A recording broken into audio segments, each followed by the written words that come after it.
If you correspond with Ralf on television, video, or telephone, audio, or you chat, text, or email him, you're giving him permission to duplicate it, rebroadcast it on any of the Take Your Life Back Today show broadcasts.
Yeah, beat your addiction, live free. Ralf Friedrichs is who you see.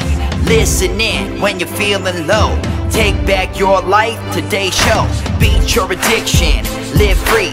Ralf Friedrichs is who you see. Listen in when you're feeling low. Take back your life, today's show. Stay positive, hope, and keep faith. Stand strong against any odds that you face. Put away the alcohol and the drugs.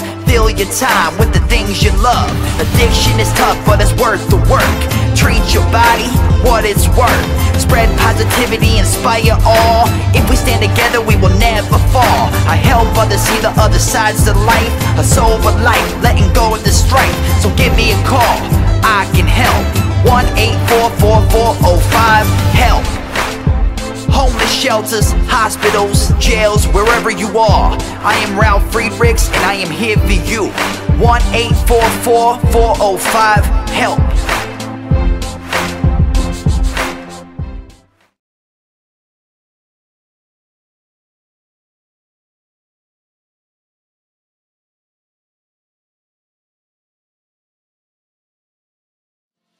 Steps to getting patience, my friend. What are the steps to getting patience? Well, think about it. The purpose of patience. What is the purpose of patience? Is it to deal with situations on an easier basis? What are the patient abilities? In one word, it comes down to happiness. Better relationships, more success. Well worth the effort, I'd say. But effort, indeed, it takes. Nothing comes for nothing. We can all work to develop more patience. An important idea here is developing patience is just that, developing a skill. We aren't born with it. We have to nurture and grow with it. Think of a hungry infant shrieking with all its red face, rigid body, impatient demand for satisfaction. After all, we can't just sit down at a piano and play it without ever learning to play and practicing, practicing, and practicing. That practicing includes paying attention to when we are not patient, being kind to ourselves for not being perfect already, and changing the automatic, judgmental, critical thoughts and feelings. Most people who are patience professionals recommend that we train ourselves to work with little pains and irritations so that when we get the big ones, we have developed the patience we need for adversity to bring it up a notch. Many patients train themselves to be experiences of bites, stings, rashes, heat and cold, rain, waiting in line, driving in traffic, and things that may aggravate you that I maybe didn't mention. But they are all, I repeat, they are all bearable. 4 steps to working with patience. Step number 1 is understanding the addictive nature of anger, irritation, and outrage. As evolving humans, we are still constructed with our old brain that protects our physical and our emotional survival. On the emotional survival side, we want our way to get ahead, to achieve, to look good. It's not a bad thing. It's just an evolutionary, older part of our brain that our newer midbrain and neocortex has. Let's just face it, the urge to protect ourselves and what we deem valuable is absolutely addictive. Just try and not act on your urge and you'll see what I mean. Act with your conscience. A friend who served in Vietnam mentioned to me how soldiers in foxholes could not smack mosquitoes on their arms. The slapping sound would give their location away, therefore they are in danger. In that example, there is at least two opposing pulls for survival at play, and the soldier chooses life over instant gratification of comfort.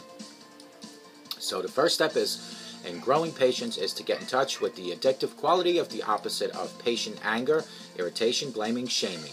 Usually it starts with a slight discomfort and tensing in the stomach area that goes along with the interpretation that things are not going our way. Then the storyline of thoughts appear. I have never seen such incompetence. How could they not realize? Did they do that on purpose? Or are they just ignorant? Blah, blah, blah, blah. No, the rants. We all have them, and we can all go and grow beyond them. Number 2, upgrading our attitude towards discomfort and pain. So many of us have the belief that being comfortable is the only state we will tolerate. Not so. I remember a friend about 20 years ago who was in the process of changing a destructive habit. He had learned to say to himself, this is merely uncomfortable, not tolerable. It helped him enormously break his habit and helped me to begin to look at my own avoidance of patience. Pain has its purpose. It pushes us to find solutions. Where we often go astray with the solutions that we try to find is that we try to change the other person, situation, or the thing that is causing our discomfort. But the problem is that it is not the outside thing that's the source of our pain, but how our mind is set. Think about it. No matter how bad or good the outer thing is, it's our mind that has the aversion or the attraction. It's our mind that is the cause of the discomfort and the circumstances. In the mind training model of dealing with the pain of irritation I have done in the past video, the idea to reduce the pain and suffering that our impatience gives us is to increase our ability to act a way that has a higher probability of achieving our goal. So the solution to pain is an inside job. And I will be doing a follow-up video, maybe tomorrow, on impatience. Paying attention when irritation and pain starts. Most of us don't really realize when we are feeling subtle but very present painful feelings. We ignore the fact that we are in pain, focus exclusively on fixing the problem. But to really care for ourselves, we can ask ourselves if being irritated brings us the comfort other than the comfort or the familiar routine. Get curious about what's actually happening in the moments inside you. I know for myself that when I'm critical and impatient with anyone, including myself, it really hurts more than anything else in the world. Focusing on what actually happens inside you can notice the dread of the not wanting what's happening, the resistance. Self-talk. The main thing here is to stop the story. Just stop the story. And as we get more and more practice attending to the vulnerability inside without fueling it with our story about how wrong it all is, how wrong they are, how wrong we are, the feeling can pass through a mere seconds. As an example, listen to this. A client once reported that she was hurt by her husband and had seemed to forget her birthday, which happens to all of us. When he left for work, she started recounting all the ways that in their relationship he had not met her needs. Then went on to shaming herself for being so weak as to marry him. She woke up and realized, oh, I'm just disappointed. That's natural. But he's a good man and I know he loves me. She was astounded at the internal peace that showed up when she just dropped the story and just ended it. When, not if, you find yourself impatient, irritated with yourself, you can remind yourself that you are growing, and that, sure, this is understandable, this is what happens when I am bothered. You can say to yourself, it's true, I don't like this, this is uncomfortable, but I can tolerate it, and I can be tolerant of my own flaws. Wow, just imagine how it would feel if we never felt rushed or hurt by another's impatience, and how it would feel if we were never, well, almost never irritated or impatient with someone, either someone else or ourselves. What would it be like? Is it worth practicing patience? Think about it. Is it worth the patience that we have? 4 reasons to stay.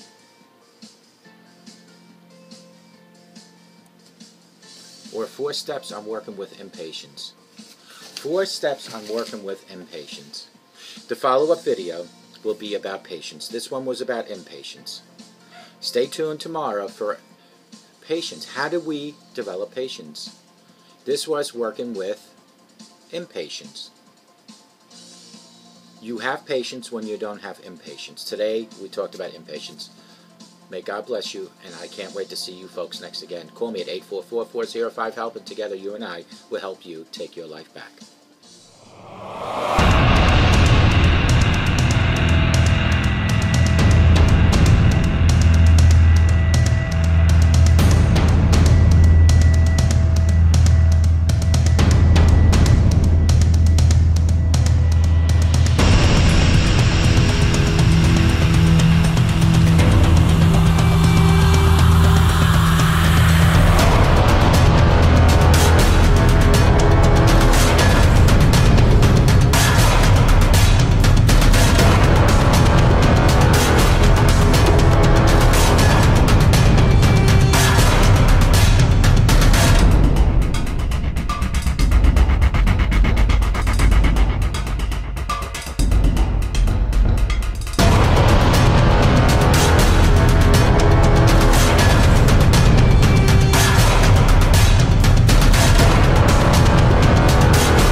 but never got an answer, and wondered if God was really there.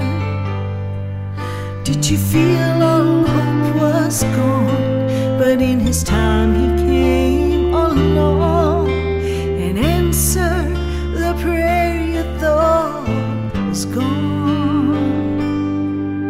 There is no prayer too small, for God hears them all. The answer may not be just what you want, but He always knows what's right, even when we think it's wrong. Just remember, there is no prayer too small.